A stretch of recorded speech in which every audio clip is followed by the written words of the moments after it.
The first sign of the coming trouble wasn't the weight of the snow-laden clouds pressing down on the Rockies, nor the way the wind began to keen through the lodgepole pines like a grieving mother. It was the dog. Ghost, a sable German shepherd whose coat was a tapestry of silver, black, and winter frost, had appeared at Elias Thorne's remote cabin a year ago, a silent phantom materializing from the blizzard just as this new one was gathering. He never left. Now he stood at the edge of the porch, his body a rigid line of tension, a low growl vibrating deep in his chest, a sound Elias hadn't heard since the day they'd met. The dog wasn't looking down the winding dirt track that served as a driveway, but up toward the serrated, unforgiving peak of Echo Mountain, where the skeletal remains of a decommissioned Air Force station clawed at the bruised sky.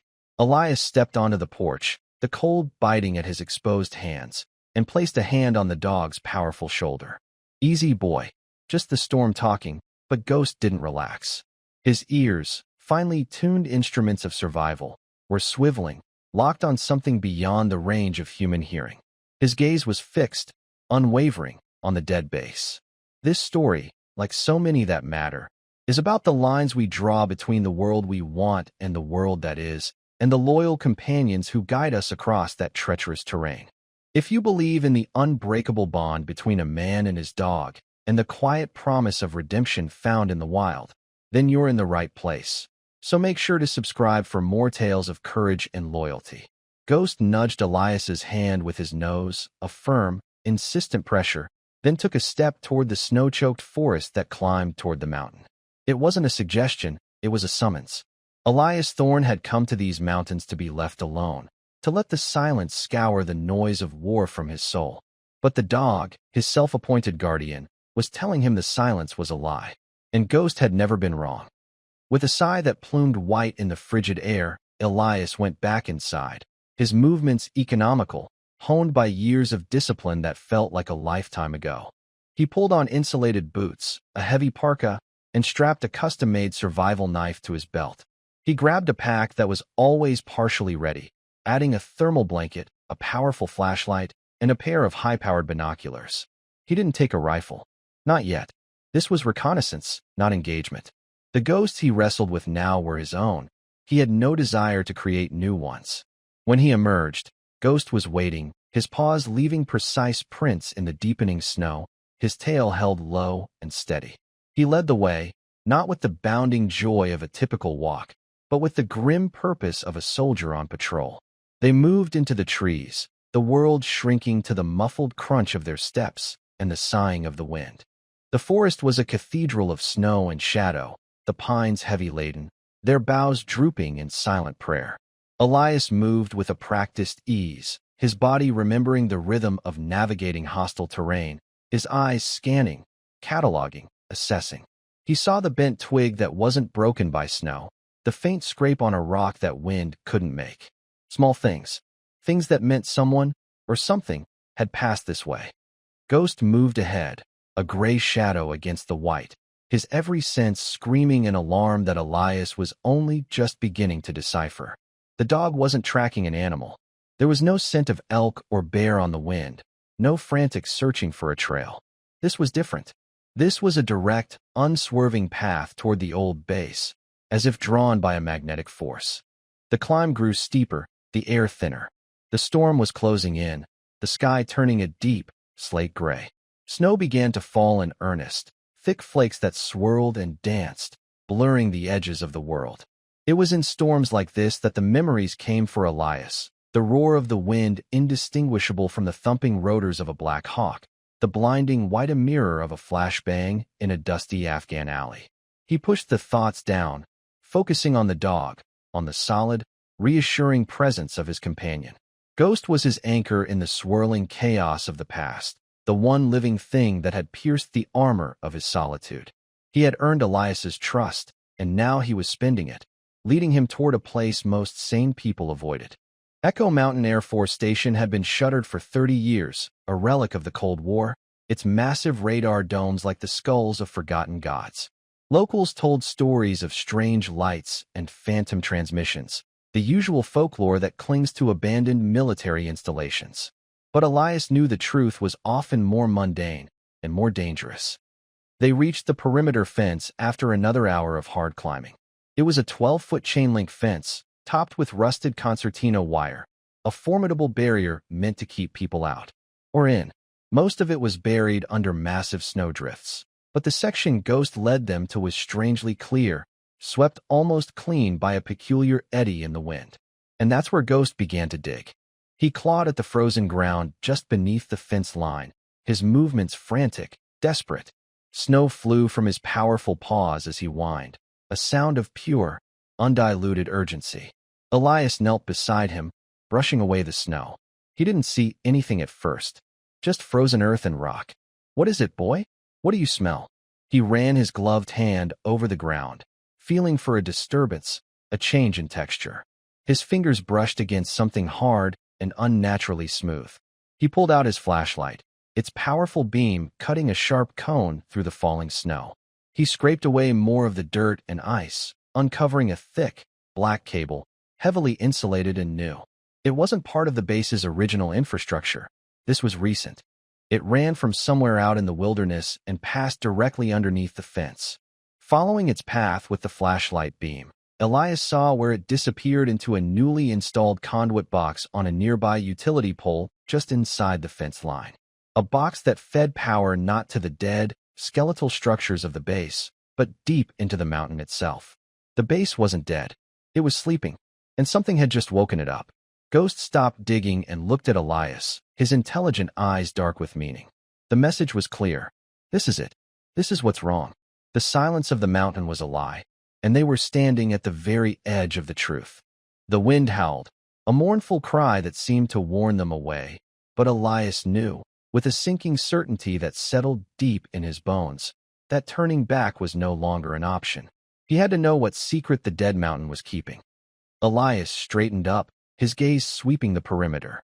The fresh conduit, the cleared patch of ground. It was sloppy work, arrogant work. Whoever was using this place didn't expect anyone to come looking. They were counting on the mountain's isolation, its reputation, to keep their secrets safe. Trusting Ghost's instincts had brought him here. Now his own would have to take over. He ran a hand along the chain link, testing its tension. It was old but sturdy.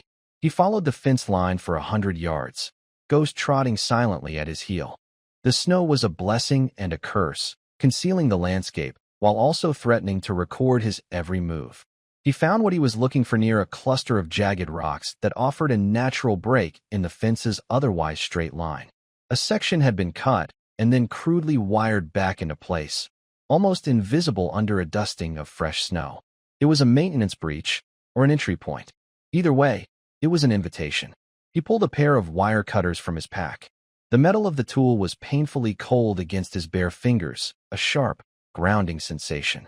He worked quickly, methodically snipping the wires that held the section in place, his movements precise and quiet. He peeled the fence back just enough to slip through, then carefully secured it behind him. They were inside. The atmosphere within the fence was different, charged with a latent energy that made the hairs on his arms stand up. The air was stiller, the wind's howl muted by the hulking structures that dotted the landscape. The radar domes, once white, were now leprous with peeling paint and stained with years of weather, yet they seemed to watch him, their vacant surfaces like the eyes of giant sentinels. He motioned for Ghost to stay close. A silent hand signaled the dog understood immediately. They moved from shadow to shadow, using the skeletal remains of old equipment and snow-blasted buildings as cover. Elias's military training, buried but not forgotten, surfaced like a second skin. He analyzed sight lines, identified potential ambush points, calculated fields of fire. His mind, once a chaotic storm of fragmented memories, was now startlingly clear, focused by the familiar calculus of threat assessment. He found the tracks soon after. Not footprints, but the deep, wide grooves of heavy-duty tires. A bighorn, or something similar. Recent, too. The edges of the tracks were still sharp, not yet softened by the falling snow. They led from the main gate, which appeared locked and chained from the outside, toward the largest structure on the base, a massive, windowless concrete blockhouse half buried in the mountainside. This was the entrance to the underground complex, the heart of the old station. Elias unslung his binoculars, the lenses cold against his face. He found a vantage point behind a rusted generator housing, the metal groaning under the weight of the snow. He focused on the blockhouse. The massive steel doors were shut, a thick layer of ice sealing their seams. The place looked as dead as everything else. But then he saw it. A faint, shimmering haze rising from a ventilation shaft on the roof of the building, a column of heat distorting the air. He switched his binoculars to thermal. The vent cover glowed a brilliant, angry orange against the deep blue of the surrounding cold. Below it, a dark, perfectly rectangular shape showed where the snow on the roof had melted away completely. The complex was active. It was being heated, ventilated. It was occupied. A low growl rumbled from Ghost's chest. The dog was staring at the same spot, his hackles slightly raised. He could feel the vibration, smell the processed air being pumped out into the clean mountain atmosphere. It was wrong. It was an intrusion, a foreign body in the living tissue of the wilderness. Elias felt a cold knot tighten in his stomach. This was no longer just a mystery, it was a violation.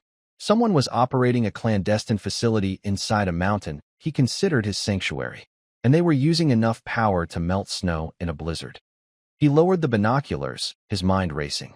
Who had the resources and the audacity to recommission a decommissioned military base in the middle of nowhere? What were they doing down there that required such secrecy? His first instinct was to leave, to go back to his cabin, bolt the door, and pretend he'd seen nothing. He had fought other people's wars for 15 years. He hadn't come here looking for a new one. He looked down at Ghost. The dog was watching him, his head cocked, his expression one of unwavering trust. Ghost had brought him here for a reason. He had sounded an alarm that only Elias could hear. To ignore it now would be a betrayal, not just of the dog, but of the man he was trying to become, someone who listened to the quiet truths instead of the loud lies. He couldn't just walk away. He had to know more. He needed a better look, a way inside. But a frontal assault was suicide. He needed a plan, a map. He needed to know the layout of the place he was about to invade. He scanned the base one last time, memorizing the layout of the buildings, the position of the vent, the path of the vehicle tracks. Then, with a soft click of his tongue, he called Ghost back into the shadows. They retreated the way they came, slipping back through the breach in the fence and wiring it shut behind them. As they descended the mountain, the falling snow quickly erased their tracks, swallowing their passage as if they had been ghosts all along. But back at the cabin, as the storm raged outside, the quiet peace Elias had so carefully constructed was gone, replaced by the low, insistent hum of a secret buried in the heart of the mountain. And he knew, with a grim sense of inevitability, that he would be the one to dig it up. The warmth of the cabin did little to thaw the chill that had settled deep in Elias's bones. He stoked the fire in the wood stove, the flames casting flickering shadows that danced like uneasy spirits on the log walls. Ghost lay on the hearth, not sleeping, but watching his master with an unnerving intensity. The dog knew. He knew the quiet had been broken, that the war Elias had tried to leave behind had found a new way to echo in these mountains. The hum, the memory of the heat signature from the ventilation shaft triggered something deep within him, a synaptic tripwire that sent him hurtling back in time. He was no longer in his cabin in the Rockies. He was outside a compound in the Karengal Valley, the air thick with dust and the smell of wood smoke and fear. The same low hum, the same telltale shimmer of heat from a hidden vent. His team leader, Sergeant Miller, had dismissed it. Just a generator for the well, Thorne. Stand down, but Elias had felt it then, the same deep-seated wrongness Ghost had sensed today. He'd pushed, insisted. They'd found the IED factory in the cellar, but they were expected. The ensuing firefight had cost them Miller and 2 others. He had been right, but being right had left 3 men dead. The guilt was a phantom limb, an ache that never truly faded. He closed his eyes, the roar of the blizzard outside merging with the remembered sound of gunfire. He had survived, but survival had felt like a curse, a debt he could never repay. That was why he was here, in this cabin, at the edge of the world. He had sought a place so quiet he might finally stop hearing the ghosts of the men he couldn't save. But this new hum, this new secret, wasn't a memory. It was real, present, and buried in the mountain that was supposed to be his refuge. He couldn't ignore it. It was the same intuition, the same gut feeling that had screamed at him in the Karengal. To walk away now would be to dishonor the very memory of the men who had died, because a warning had come too late. He pushed himself from his chair and went to a large, flat-file cabinet tucked away in a corner, a relic from his brief attempt at a civilian career as a surveyor. He pulled out a drawer and unrolled a series of old topographical maps and geological surveys of the region. Among them was a set of declassified schematics for the Echo Mountain Station he'd acquired years ago out of simple curiosity about his formidable neighbor. He spread them across the large wooden table, weighing down the curling corners with books. The schematics were a maze of tunnels, bunkers, and command centers built to withstand a nuclear blast. He traced the lines with his finger, his mind re-engaging with a forgotten language of tactical planning. The main entrance, the blockhouse, was a fortress. But no fortress is impregnable. It always has a weakness, a back door. Military bases, especially older ones designed for a large staff, had extensive support systems: water, power, and, most importantly, ventilation. He located the shaft he'd seen on the thermal scope. It was in primary exhaust port for the main command level. But his eyes were drawn to the smaller, more complex network of tunnels marked emergency environmental systems. These were secondary tunnels, designed for air circulation and emergency egress, snaking through the mountain like arteries. He cross-referenced the schematics with his geological survey maps, looking for intersections, for points where the man-made tunnels came closest to the natural fissures and caves of the mountain. And there it was, a secondary overflow drain, little more than a footnote on the plans, designed to vent excess water during a spring melt. It terminated not in a fortified structure, but in a simple concrete culvert hidden in a deep, wooded ravine on the far side of the mountain, a place no one would ever think to look, let alone guard. It was a long shot. The tunnel could be collapsed, sealed, or booby-trapped. But it was a chance, a way in that didn't involve walking up to the front door. His decision was made. He would go in. He wasn't Elias Thorne, the broken veteran seeking peace. He was Sergeant Thorne, reconnaissance, tasked with gathering intelligence on a potential threat. The shift in mindset was a cold comfort, a suit of old armor that still, surprisingly, fit.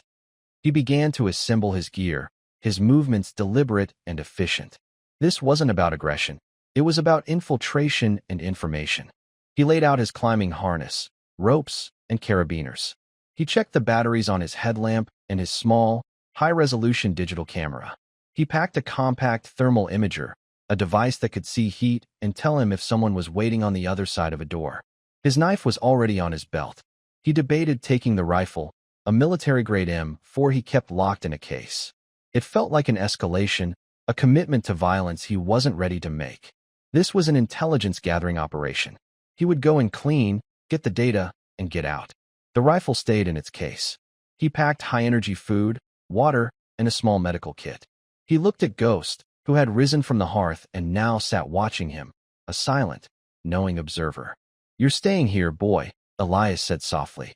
"This part's a solo job," Ghost whined, a low note of protest. He nudged Elias's hand, his eyes pleading. Elias knelt and took the dog's massive head in his hands. "I know, but I need you here.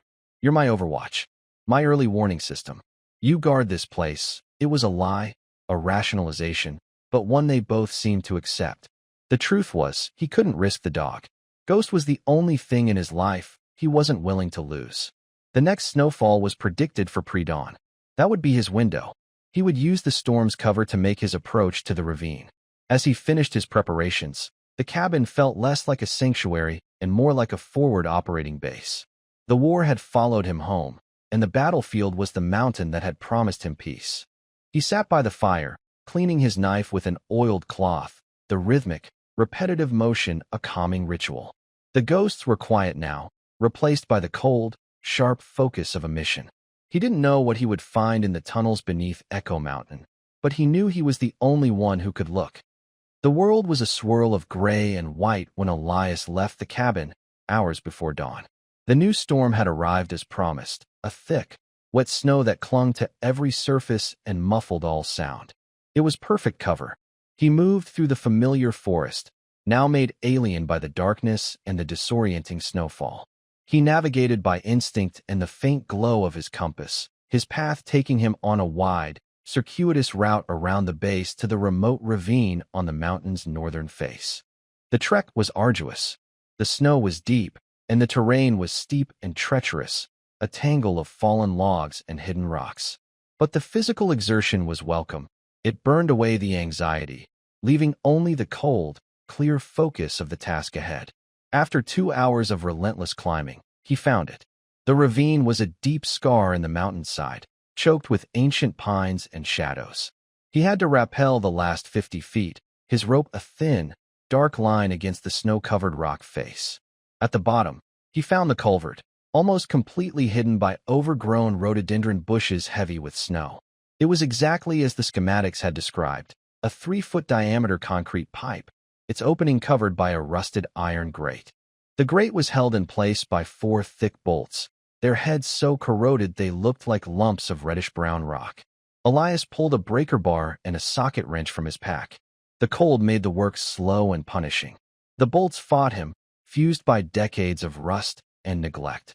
He had to put his entire body weight into the bar, his muscles screaming in protest, the sound of the metal groaning under the strain unnervingly loud in the pre-dawn quiet. One by one, the bolts gave way with a sharp crack that echoed in the confined space of the ravine. He pulled the heavy grate aside and peered into the darkness. The air that flowed out was cold and damp, smelling of wet stone and decay. There was no hum, no sign of life.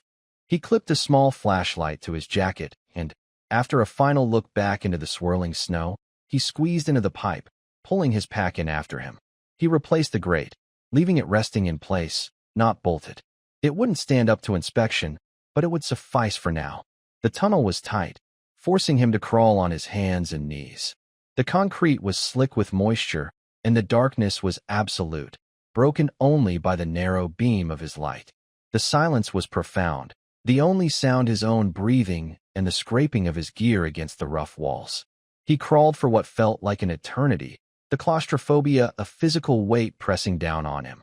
This was the part of the job he had always hated, the tight, dark spaces where a man was at his most vulnerable. He focused on the schematics, visualizing his position within the mountain.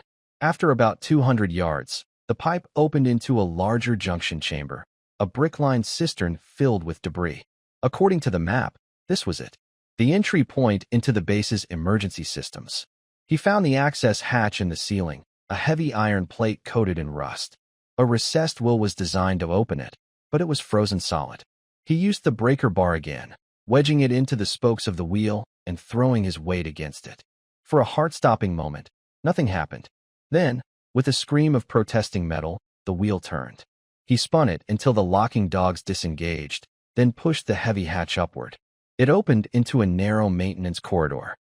He pulled himself up, his boots landing silently on the grated metal floor. He was in.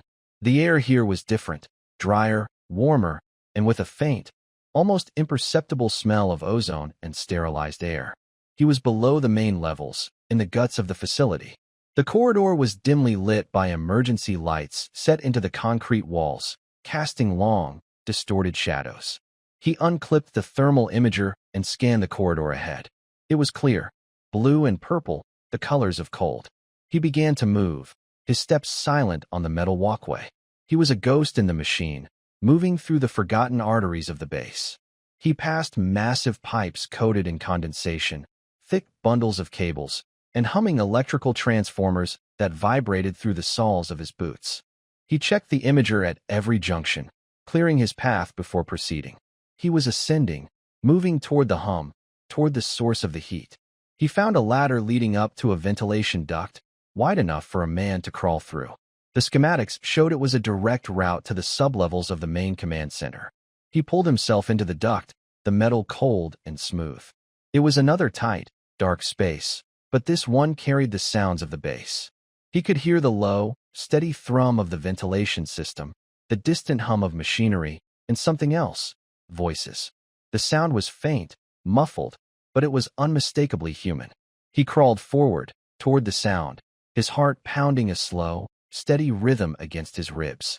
He came to a grate in the floor of the duct, directly overlooking a brightly lit laboratory. He peered through the slats, his breath catching in his throat. What he saw below wasn't just a secret, It was a nightmare. The room below was a stark, sterile white, a world away from the decaying utility tunnels he'd just navigated. It was a state-of-the-art biological laboratory, filled with gleaming stainless steel equipment, computer monitors displaying complex molecular models, and glass-walled containment units. People in full-body clean suits moved with quiet efficiency, their faces obscured by respirators and protective hoods. They weren't soldiers. They were scientists. Elias's blood ran cold. This wasn't a clandestine military operation. It was something else. He watched as two of the scientists transferred a series of vials from a refrigerated unit to a workstation. The vials contained a viscous, dark blue liquid. One of the scientists, his voice tinny and distorted through the comms system Elias could now faintly hear, spoke to another. Subject 7B is non-responsive to the current aerosolized vector. Complete cell necrosis in under 3 hours. We need to recalibrate the protein shell. Increase its resilience. Subject 7B, non-responsive. The clinical, detached language sent a shiver down Elias's spine. He shifted his position, angling for a better view. Through the glass wall of an adjoining room, he saw it. A single metal bed with restraints. It was empty, but the sheets were stained and rumpled. On a nearby tray lay a collection of syringes and medical instruments. This wasn't just a lab. It was a testing facility, and the subjects were human. He pulled out his small camera, the lens barely fitting through the slats of the grate. He began to record, panning slowly across the lab, capturing the equipment, the scientists, the vials of blue liquid. He zoomed in on a monitor displaying a corporate logo, a stylized A intertwined with a serpent. Below it, the words Aethelred Global Security. Elias knew the name. They were a massive private military corporation, a mercenary outfit with a polished corporate face. They specialized in asymmetrical security solutions for governments and multinational corporations, a euphemism for doing the dirty work no one else would touch. He'd run into their operators in Iraq. They were arrogant, ruthless, and answered to no one but their shareholders. What were they doing here, running a secret biolab in the American Rockies? He overheard another snippet of conversation. The board is getting impatient. The client wants a viable field test by the end of the quarter. The disappearances from the Denver shelters are starting to attract low-level media attention. We need to accelerate the timetable disappearances. Denver shelters. They were taking homeless people, the forgotten and the invisible, and using them as human guinea pigs. A wave of cold fury washed over Elias, so intense it almost made him reckless. This was more monstrous than anything he had ever encountered in a war zone. This was a cold, calculated evil, packaged in corporate memos and profit margins. He knew he had to get out, to get this evidence to someone, anyone, who could stop it. He had seen enough. He began to back away from the grate, his movements slow and deliberate. But as he shifted his weight, his boot dislodged a small flake of rust from the inside of the duct. It was no bigger than a fingernail, but in the sterile quiet of the lab below, the tiny metallic tink as it hit the floor sounded like a gunshot. Every head in the lab snapped up, their faceless helmets turning toward the ceiling, toward his hiding place. An alarm, low and guttural, began to blare. Red lights flashed, bathing the white room in a hellish crimson glow. Containment breach. Sector Gamma, a voice shouted over an intercom. Security to the sublevel labs now? Seal the sector. Elias swore under his breath. He was compromised. He scrambled backward through the duct, his mind racing. His planned exfiltration route was useless now. They would be expecting it. He had to find another way out, and fast. He could hear the heavy thud of combat boots echoing in the corridor below him. They were moving fast, converging on his position. He pushed himself faster, crawling desperately through the dark, metallic maze. He was no longer the hunter. He was the prey. The evidence was on his camera, a tiny digital chip that held the power to expose Aethelred. But it was worthless if he didn't make it out of the mountain alive. He burst out of the ventilation duct back into the maintenance corridor, landing in a crouch. He could hear shouts and the static-laced chatter of radios closing in from the direction he'd come. He had to go deeper into the base to go up.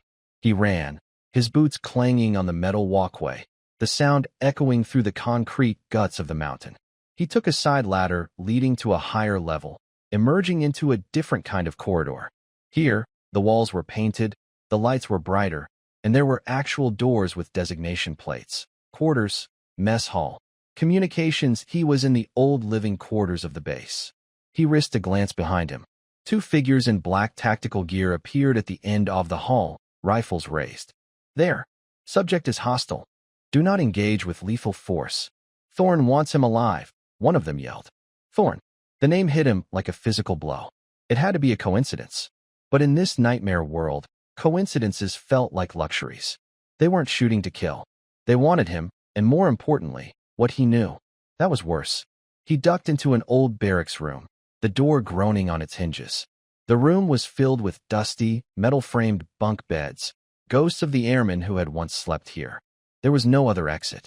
A dead end. The footsteps were getting closer. He scanned the room, his mind working furiously. The window was a narrow slit of reinforced glass looking out onto a sheer rock face. Useless. He looked up. The ceiling was a grid of acoustic tiles. A long shot. He dragged a bunk bed under the window, climbed on top, and pushed at one of the tiles. It lifted easily. He peered into the space above, a cramped, dark crawl space filled with pipes and wiring. It wasn't much, but it was a chance. He heard the door to the barracks being kicked open. Clear the room, a voice commanded. Elias pulled himself up into the crawl space, his muscles straining. He lay flat on the dusty struts, trying to control his breathing, making himself as small as possible. He carefully replaced the ceiling tile just as the tactical team stormed into the room below. He could see them through the tiny gaps in the tile, their helmet-mounted lights cutting beams through the dusty air. He's not here. Check the lockers. Impossible. He came in this room. Check the ceiling. A beam of light shot up, passing inches from his face. He held his breath, his body rigid. He felt a vibration as one of the operators jumped onto the bunk bed directly below him. The light scanned the tiles. He was sure he was found. But the beam moved on. Nothing. It's a dead end. He must have doubled back. Come on. Let's check the west wing. The footsteps receded, the voices fading down the corridor. Elias waited, not daring to move, for a full 5 minutes. The silence that returned was more menacing than the noise. He had escaped, but he was trapped, a rat in a wall, and the exterminators were searching for him. He had to get out. He began to crawl through the oppressive darkness of the ceiling space, moving toward what he hoped was the outer shell of the complex. His only guide was the faint, cold draft that signaled proximity to the outside world. As he moved, he heard a new sound, something that chilled him more than the security team. It was the soft, almost silent padding of four-footed paws. They had a dog. He remembered the old K-9 kennels on the base schematics. Aethelred had brought in their own trackers. His scent would be all over the maintenance tunnels. He had to get to the surface, into the wind and the snow, where the storm could be his ally. His scent scattered to the four corners of the sky. The game had changed. This wasn't just about escape anymore. It was a race against a hunter that could not be fooled, a creature whose senses would lead it straight to him. The crawl space was a claustrophobic hell of dust, cobwebs, and sharp-edged pipes. Elias moved with painstaking slowness, testing each strut before putting his weight on it, terrified of making a sound that would give him away. He could hear the Aethelred security team sweeping the levels below, their radio chatter a constant, menacing buzz. He finally reached what felt like an exterior wall. The air was noticeably colder. He found a small maintenance hatch, no bigger than a dinner plate, covered in condensation. He worked the latches, his frozen fingers clumsy. The hatch opened onto the night. He was 3 stories up, looking out at a sheer rock face slick with ice. Below him was a narrow ledge, barely a foot wide. The storm was still raging, a curtain of white that obscured everything more than a few feet away. It was his only way out. He squeezed through the hatch, his pack scraping against the sides. His feet found the ledge. He pressed his body flat against the frozen concrete of the building, the wind tearing at him, trying to peel him off the mountain. He began to shuffle sideways, his gloved hands searching for any purchase on the rough wall. Every step was a gamble, a test of nerve and balance. A single slip would send him plummeting into the darkness. Below, he heard the sharp, excited bark of a dog. They had picked up his trail. He had to move faster. The ledge led him around the corner of the building to a series of thick power conduits running vertically down the wall. It was a desperate, dangerous ladder, but it was his only option. He took a deep breath and began to climb down, the icy metal burning through his gloves. He reached the ground behind the main blockhouse, landing silently in a deep snowdrift. He was out of the building, but he was still inside the perimeter fence, and the hunt was in full swing. Floodlights cut through the blizzard, their beams sweeping across the compound. He could hear the dog barking, closer now, and the shouts of the operators. He broke into a run, heading for the breach in the fence, his only known way out. He ran low and fast, using the blizzard for cover, the swirling snow his only shield. He was a shadow moving through a world of white noise. He reached the spot in the fence, his lungs burning. He could see the dark shapes of the search team fanning out behind him, their flashlight beams dancing erratically. He tore at the wires holding the fence closed, his fingers numb and clumsy. The dog was baying now, a deep-chested sound that meant it had a clear scent, that it was closing in. He pulled the fence open and slipped through, not bothering to close it behind him. He plunged into the relative darkness of the forest, scrambling up the steep, snow-covered slope. He didn't look back. He just ran, putting as much distance as possible between himself and the base. He ran until his legs were jelly and his breath came in ragged, painful gasps. He finally allowed himself to collapse behind a thicket of snow-laden spruce, his body trembling with adrenaline and exhaustion. He had the evidence. He was alive, but they knew who he was, or at least, they knew someone had breached their fortress. They would not let it go. His cabin, his sanctuary, was no longer safe. It would be the first place they would look. He looked down the mountain toward the faint, warm glow of his own windows, a beacon in the storm. It wasn't a refuge anymore. It was a target. And Ghost was there, alone. He pushed himself to his feet. The race wasn't over. It had just begun. He didn't go straight back. He circled wide, approaching his property from the high ground to the north, a direction no one would expect. The storm was his ally, covering his tracks, but it was also a brutal enemy, leeching his warmth, the wind a physical force that battered and shoved. He moved through the trees like a wraith, his senses on fire. Every snap of a twig, every shadow that moved in the periphery, was a potential threat. He found a rocky outcropping that gave him a clear, if distant, view of his cabin. He lay flat in the snow, pulling the thermal imager from his pack. He scanned the area. The cabin itself was a warm orange glow against the cold blue of the forest. And then he saw them. 3 distinct heat signatures, moving in a coordinated pattern through the trees, closing in on the cabin. They were good. They used the terrain, moving from cover to cover, their discipline evident even as shimmering thermal shapes. They were professionals. At the cabin, another signature was visible through the main window. Ghost. He was pacing, a bright, agitated flare of heat moving back and forth behind the glass. He knew they were coming. Elias felt a surge of protective fury. They had invaded his mountain, and now they were coming for his home, for the only thing he had left to protect. He had to warn Ghost, had to draw them away. But how? Firing a shot was out of the question. It would give away his position and escalate the situation to a level he couldn't control. He was one man, armed with a knife and his wits, against a team of trained operators with rifles. His mind raced, sifting through years of tactical training. Deception, misdirection. He scanned the terrain around the cabin, his eyes tracing the paths, the creek bed, the dense stands of pine. He formulated a desperate plan. He knew this land better than they ever could. It was his home field.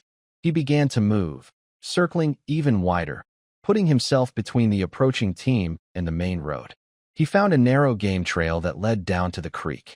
He used his knife to cut a series of deep, deliberate boot prints into the snow, prints that looked like someone running, panicked and clumsy, away from the cabin.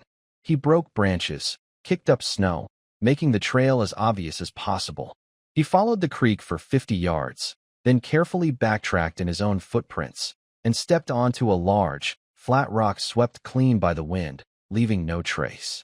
From there, he leaped to another rock, and then scrambled up the steep bank, disappearing back into the forest.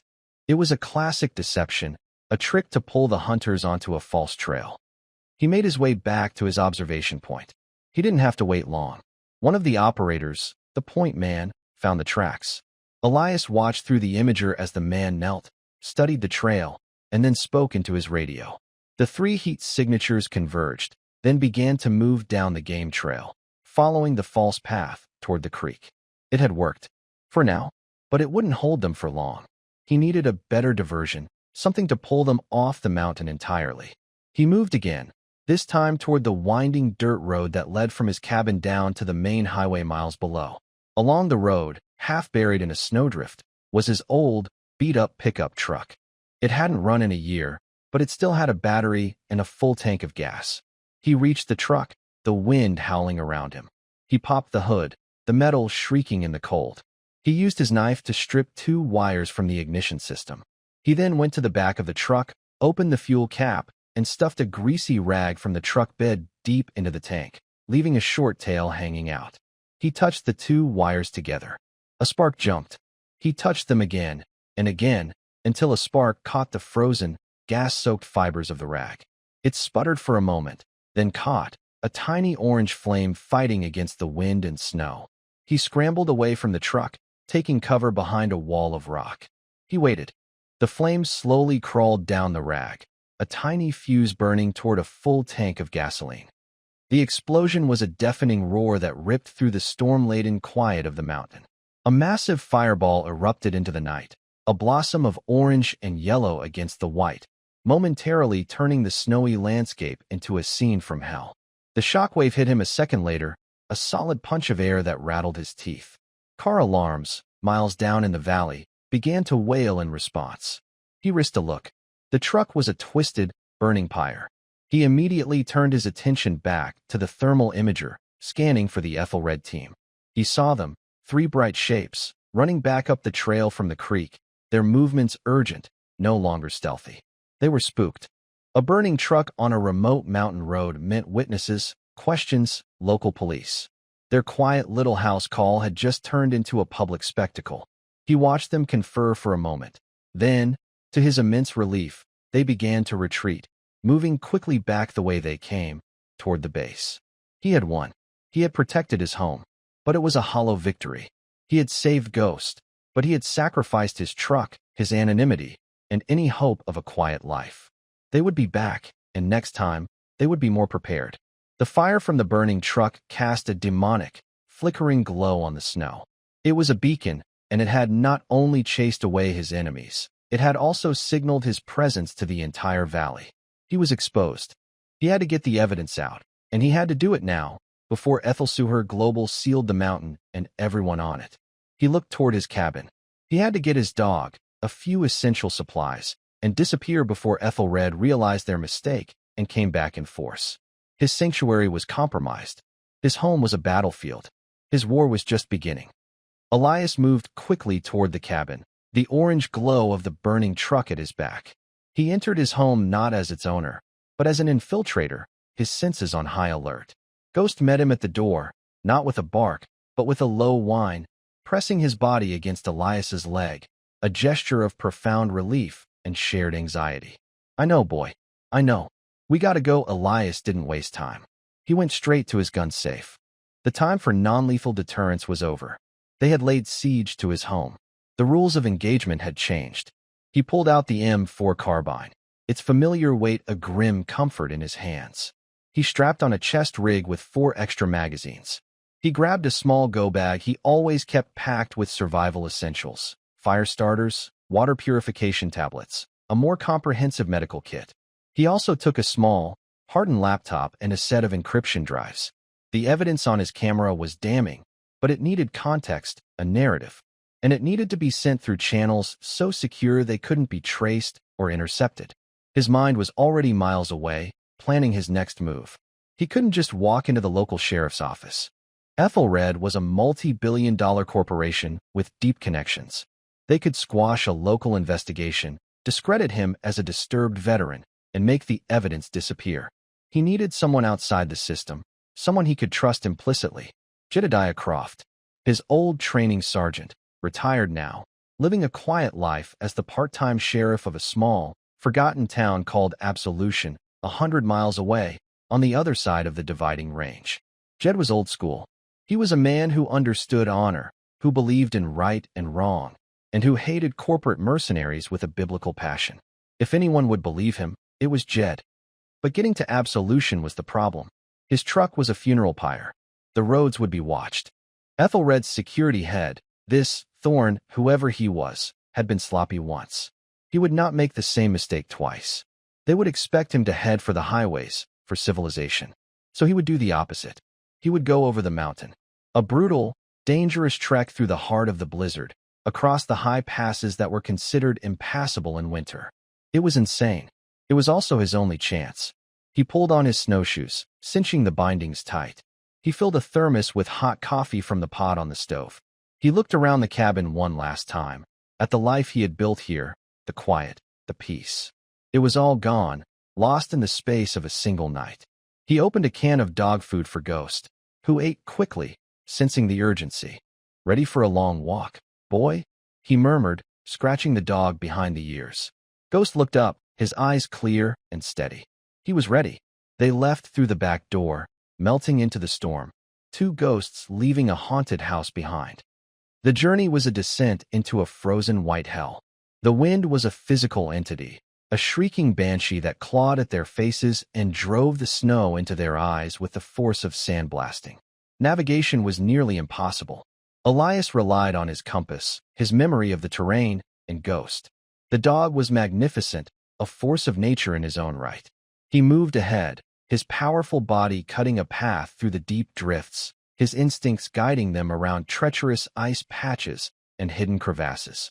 More than once, Ghost stopped dead, a low growl rumbling in his chest, forcing Elias to change course just as a section of snow cornice gave way nearby with a deep, groaning sigh. They were a team, moving in a bubble of shared determination against the overwhelming power of the storm. The cold was relentless. It seeped through their layers of clothing, a deep, invasive ache that settled in the bones. Elias kept moving, forcing himself into a rhythm, one foot in front of the other, a walking meditation against the pain and the encroaching numbness of hypothermia. He talked to Ghost, his words snatched away by the wind, but the act of speaking kept his mind sharp, focused. "Jed's gonna owe us a steak dinner for this, Ghost.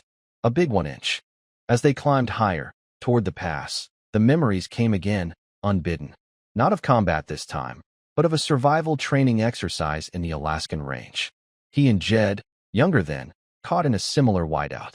Jed had taught him how to build a snow cave, how to read the wind, how to find shelter where none seemed to exist.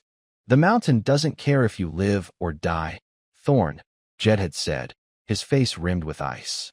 "But it respects strength. It respects endurance. You show it you're too damn stubborn to die, and sometimes it lets you pass." Elias was channeling that stubbornness now. He was refusing to die.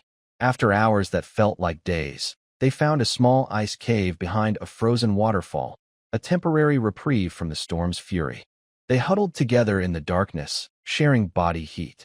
Elias ate a high-energy bar, his hands shaking too much to hold it steady. He gave a piece to Ghost. In the flickering beam of his headlamp, he could see ice crystals clinging to the dog's whiskers. He checked Ghost's paws. They were raw but not bleeding. He applied a protective balm from his med kit.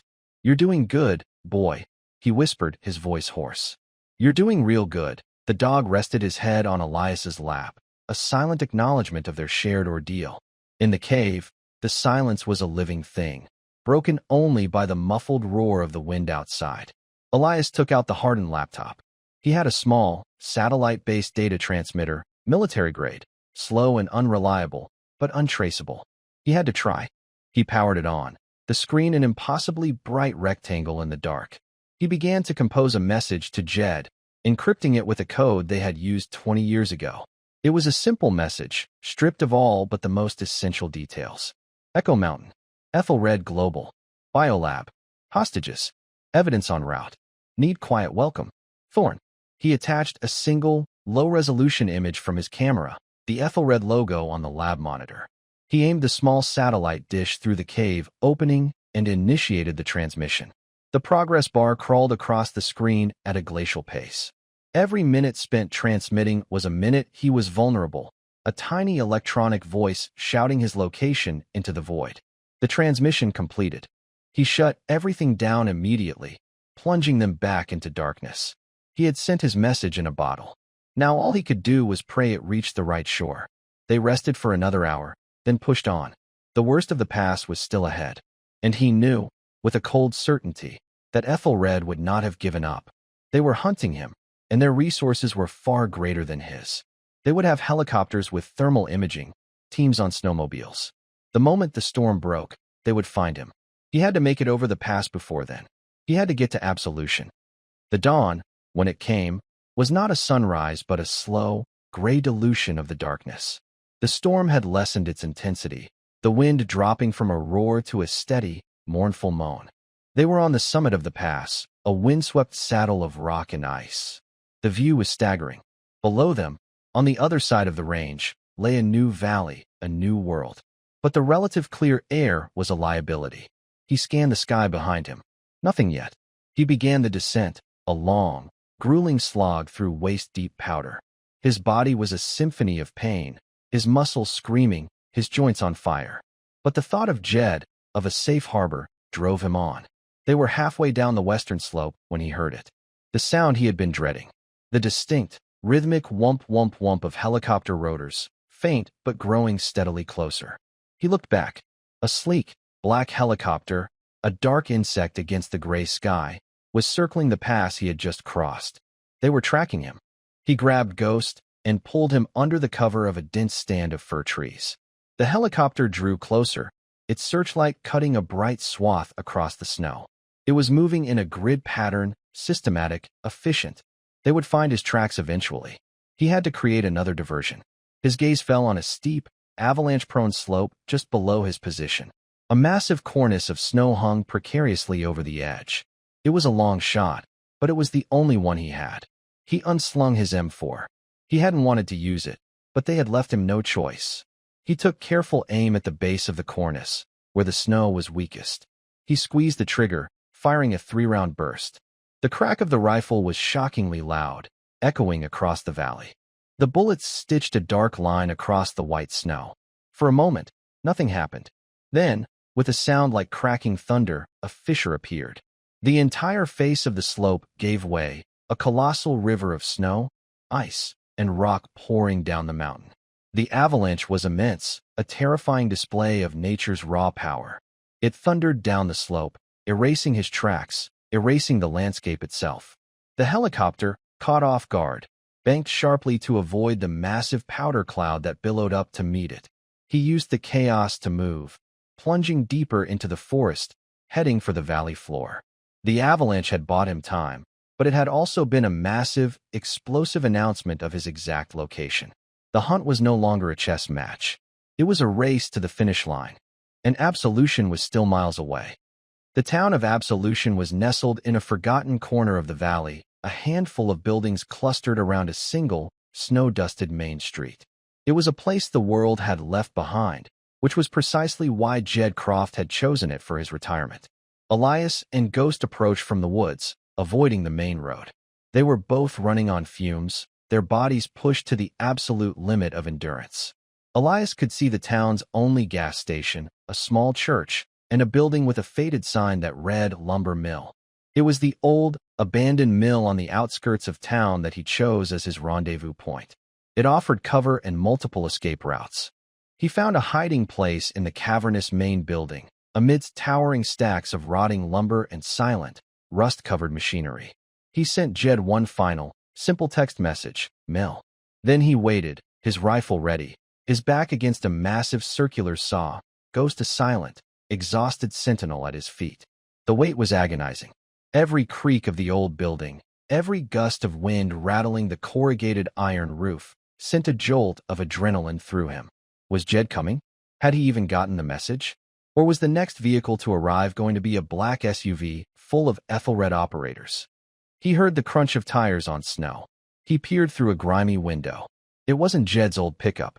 It was a black, late-model SUV, the kind favored by federal agents and corporate thugs. It rolled to a stop at the entrance to the mill yard. Two more followed, boxing in the area. Doors opened and men in black tactical gear emerged, fanning out with professional efficiency. They moved like a pack of wolves, their rifles held at the ready. A man in a tailored, expensive-looking winter coat stepped out of the lead vehicle. He was calm, unhurried, his movements precise. He surveyed the mill with an air of detached confidence. Even from a distance, Elias could feel the man's cold, predatory intelligence. This had to be Thorne. The man spoke into a radio, and his voice, though muffled, carried a tone of polished, corporate menace. He's in there. The asset is compromised. The protocol is now retrieval or neutralization. Priority is the data. Go. The team began its approach on the mill. Elias felt a cold dread mix with a grim resolve. He was cornered. This was the end of the line. He looked at Ghost, who had risen to his feet, a low growl starting in his chest. "Looks like this is it, boy," Elias whispered, chambering around. No more running. He wouldn't let them take him alive. He wouldn't let them get the data. He would make his stand here, in this forgotten place at the edge of the world. The Aethelred team entered the mill through 3 separate doorways, a classic pincer movement designed to trap and overwhelm. Elias was already moving. He fired a single shot into a stack of oil drums near the main entrance, not to hit anyone, but to create a diversion. The drums, filled with residual flammable waste, erupted in a concussive blast, sending a wall of flame and black smoke billowing through the building. The operators recoiled, momentarily blinded and disoriented.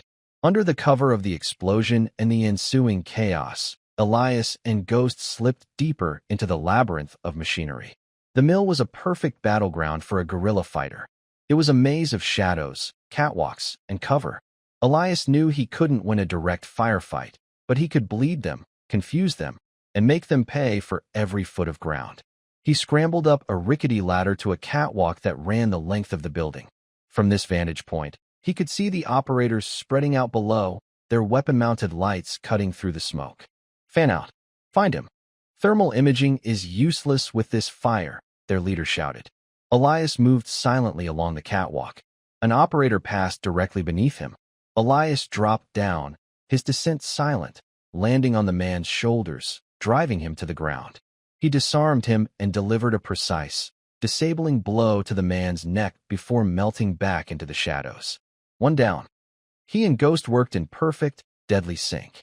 Ghost, a silent shadow, would appear from one direction, drawing the attention of an operator, while Elias would neutralize them from another. They were a seamless unit, a man and a dog fighting as one. He used the environment as a weapon. He sent a massive stack of lumber crashing down, blocking a corridor and separating the team. He opened a valve on an old steam pipe, filling an area with scalding, high-pressure vapor, forcing them to retreat. He was a phantom, striking and disappearing, his actions sowing confusion and fear among the highly trained mercenaries. But they were relentless. They adapted, their movements becoming more cautious, their fire more disciplined. A bullet ricocheted off a steel beam inches from his head. They were zeroing in. He was cornered in the old sorting room when Marcus Thorne's voice echoed through the vast space, amplified by a bullhorn. "Elias Thorne, former 1st Special Forces Operational Detachment Delta. Honorable discharge. A commendation for valor. You're a hero, Elias. A man of principle. But you are outmatched. This is a problem you cannot solve with a rifle." Elias stayed silent, his eyes scanning for the source of the voice. "The work we are doing in that mountain will save millions of lives," Thorne continued, his tone reasonable, persuasive. "We are developing a targeted counteragent for a weaponized plague we believe is about to be released by a rogue state. The subjects we use are a necessary, regrettable cost. The price of saving humanity. It was a good story. Polished. Plausible. A lie wrapped in a noble cause. Give me the data, Elias. Walk away. No one has to get hurt. You can go back to your quiet life." Elias saw a flicker of movement on a high platform near the main office. It was Thorne, standing there as if he were on a balcony, observing a play. He had a sniper rifle, but he wasn't aiming it. He was confident, arrogant. "Lies," Elias shouted back, his voice raw. "You're not saving lives. You're building a weapon to sell to the highest bidder, and you're doing it on the graves of innocent people." "Innocent?" Thorne chuckled, a dry, humorless sound. "They were drug addicts, vagrants, a drain on society. We gave their lives purpose, that was it. The final piece of the puzzle. The absolute, unadorned evil of it all." At that moment, Two operators burst into the room from opposite sides. Elias was caught in a crossfire. He dove behind a massive, iron-sorting machine. Bullets sparked off the metal around him. Ghost, seeing Elias pinned down, did the unthinkable. He launched himself not at the men shooting, but directly at Thorne on the platform above. It was a desperate, impossible leap. He scrambled up a conveyor belt, claws scrabbling for purchase, and hurled his body through the air. He caught Thorne by the arm, his jaws locking down. The sniper rifle clattered to the floor. Thorne screamed, a sound of surprise and pain, as he struggled with the furious animal. One of the operators below turned his rifle upward, toward Ghost. "No!" Elias yelled, breaking cover. He fired 2 precise shots, taking the operator down. But the second operator had a clear line of fire. He squeezed the trigger. The bullet wasn't aimed at Elias. It was aimed at the dog. Ghost yelped, a sharp cry of agony, as the round tore through his shoulder. He lost his grip on Thorne and tumbled from the platform, landing in a heap on the sawdust-covered floor. A wave of pure, white-hot rage washed over Elias, burning away all thought, all strategy, leaving only a singular, lethal purpose.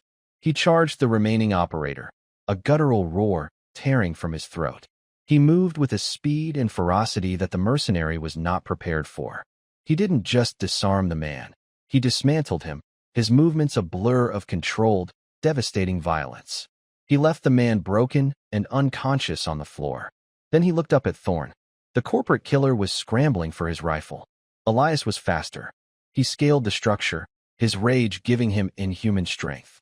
He reached the platform and kicked the rifle away. He and Thorne stood face to face, the fire from the oil drums casting flickering shadows on their faces. "It's over," Elias growled, his voice low and dangerous. "No," Thorne said, a smug smile on his face as he straightened his expensive coat. "It's just business." He pulled a small pistol from an ankle holster. But before he could raise it, a new voice cut through the air. "Drop it, son." Now standing in the main doorway, silhouetted against the swirling snow, was Jedediah Croft. He wasn't alone. He was flanked by 4 state troopers in full tactical gear. Jed held an old, reliable pump-action shotgun, and it was aimed squarely at Thorne's chest. Thorne froze, his eyes wide with disbelief. His perfect, controlled operation had just been shattered by a small-town sheriff and a handful of state cops. "Aethelred Global Security," Jed said, his voice like gravel. "You're under arrest for. Well, we'll figure out the long list of charges later. Right now, you're trespassing. And around here, we take that very seriously." Thorne's composure finally broke. He made a fatal mistake. He tried to raise the pistol toward Elias. Jed didn't hesitate. The shotgun boomed, the sound deafening in the enclosed space, and Marcus Thorne was thrown backward, his business concluded. Elias didn't watch him fall. He was already scrambling down to the mill floor, his heart in his throat. He ran to Ghost. The dog was alive, whimpering, a dark pool of blood spreading in the sawdust beneath him. Elias tore a strip from his own shirt, pressing it against the wound. "Hang on, boy," he whispered, his voice thick with emotion. "Just hang on. I got you." The mill was suddenly filled with the sounds of sirens and shouting as more police and paramedics stormed the building. The battle was over. But as Elias held his wounded friend, he knew the war for his own soul, and for the soul of the mountain, was far from won. The aftermath was a blur of flashing lights, official voices, and the sterile smell of antiseptic. The surviving Aethelred operators were taken into custody, their corporate arrogance replaced by sullen silence. Federal agents in dark suits descended on the mill, then on the mountain base, turning the quiet corner of the Rockies into a national news story. The evidence on Elias's camera, combined with what the authorities found in the lab, was irrefutable. Aethelred Global Security's stock plummeted, its executives were arrested, and a scandal of epic proportions erupted, exposing a rot that ran deep into the corridors of power and commerce. But Elias saw little of it. His entire world was focused on the small, rural veterinary clinic where Ghost was fighting for his life. The bullet had shattered his shoulder bone and torn through muscle. The vet, a kind, weathered woman named Dr. Evans, worked on him for hours. Elias waited, pacing the small waiting room, the adrenaline of the fight replaced by the cold, quiet terror of helplessness. Jed sat with him, a silent, solid presence. "He's a tough dog, son," Jed said, breaking the long silence. "He's got your brand of stubborn in him. He shouldn't have been there, Jed," Elias said, his voice hollow. "I brought this on him, no," Jed replied, his gaze firm. "He brought you to it. That dog knew something was wrong on that mountain. He trusted you to do something about it. And you did. You both did. Ghost survived. The surgery was a success, but he would never be a working dog again. He would walk with a limp, a permanent reminder of the battle at the mill. When Elias finally saw him, the dog was lying on a soft blanket, his shoulder heavily bandaged, his eyes dull with pain and medication. But when he saw Elias, his tail gave a weak, tired thump against the floor. Elias knelt, gently stroking his head, his throat tight with an emotion he hadn't allowed himself to feel in years. It was a raw, overwhelming wave of love and gratitude. "Hey, buddy," he whispered. "You did good. You did real good." In the weeks that followed, the world slowly returned to a semblance of normal, but it was a new normal. The mountain was now a federal crime scene, crawling with investigators. Elias's cabin was temporarily off limits. He stayed with Jed, sleeping on an old couch in the sheriff's small house. He gave his statements, answered endless questions from men in suits, and tried to piece together a future that looked nothing like his past. The solitude he had craved was gone, replaced by a sense of connection, of responsibility. He had been pulled back into the world against his will, but he found, to his surprise, that he didn't entirely mind. He wasn't just a veteran with ghosts anymore. He was the man who had exposed Aethelred, the man who had saved his town, perhaps even the country, from a terrible threat. When Ghost was finally well enough to travel, Elias knew he couldn't go back to the cabin. The memories were too raw, the peace of the place shattered forever. He had sold the property to a federal agency that was turning the entire mountain into a protected wilderness area, a final act of cleansing the stain Aethelred had left behind. With the money, he bought a small ranch just outside of Absolution, a place with rolling pastures, a clear running creek, and a view of a different set of mountains, ones that held no dark secrets. He and Jed started a program, a nonprofit that used the ranch as a retreat for other veterans struggling with the transition back to civilian life.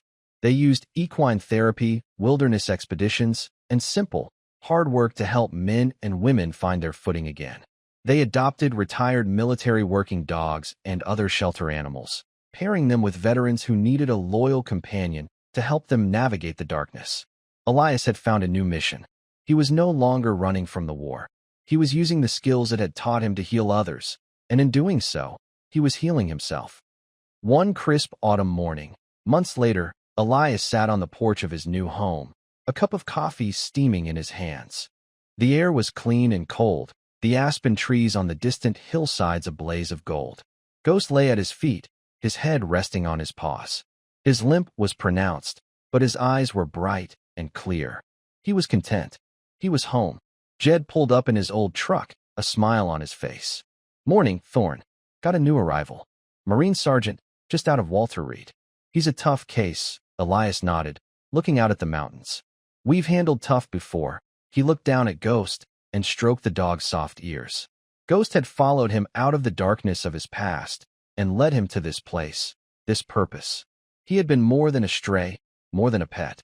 He had been a guide, a guardian, a silent warrior who had reminded him what was worth fighting for. The silence of this new valley wasn't empty. It was filled with the promise of a new day, of second chances. The sun crested the peaks, spilling golden light across the landscape, chasing away the last of the shadows. Elias felt the warmth on his face. The war was finally over. He was home, and he was not alone.